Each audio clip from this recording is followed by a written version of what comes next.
1st at 6. Community leaders across the state are once again scrambling to find solutions for unhoused people this week after Vermont's hotel-motel program rules changed again.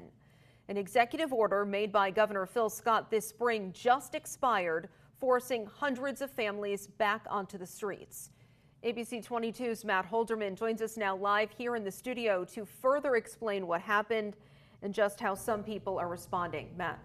Yeah, Lauren, that's right. The governor's executive order temporarily removed the limit on how many days people could stay in the program.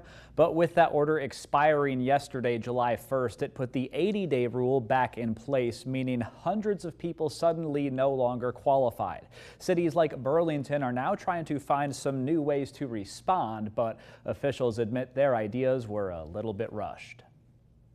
The city is doing our best under extremely limited circumstances. Perkins Pier, one of Burlington's more scenic, family-friendly public spaces on the lake, always gets busy this time of year. But when the sun sets on this 4th of July Friday, the marina's parking lot will temporarily turn into the city's first free overnight parking area for homeless people who currently live in their vehicles. We'll provide parking for up to 12 vehicles between the hours of 6 p.m. and 8 a.m. until August 15th. Sarah Russell, the Queen City's special assistant to end homelessness, says this decision is one they had to make hastily over the past week when it became clear Governor Phil Scott was not going to extend his executive order allowing people to stay in the state's hotel-motel program for an unlimited number of days, reinstating the 80-day cap. Already in the week leading up to the order's expiration and the 2 days after it, data shows 478 households have left the program statewide,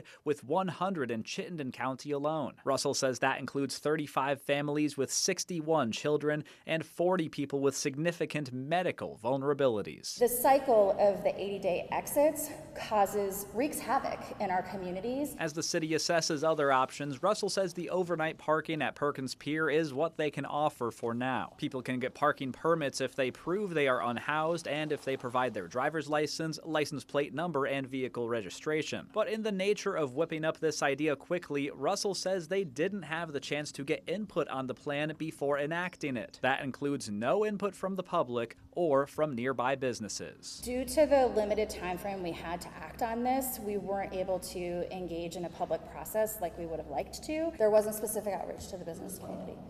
Are there other questions? So although public input ultimately wasn't part of the implementation process, Russell says they do have some other details figured out.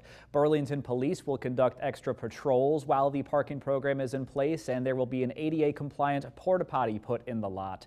Russell adds that due to city ordinances, Perkins Pier was one of the only places they could do this, but they will assess later this summer if the idea was a success or a failure. For now, reporting live in the studio, Matt Holderman, ABC 22 News.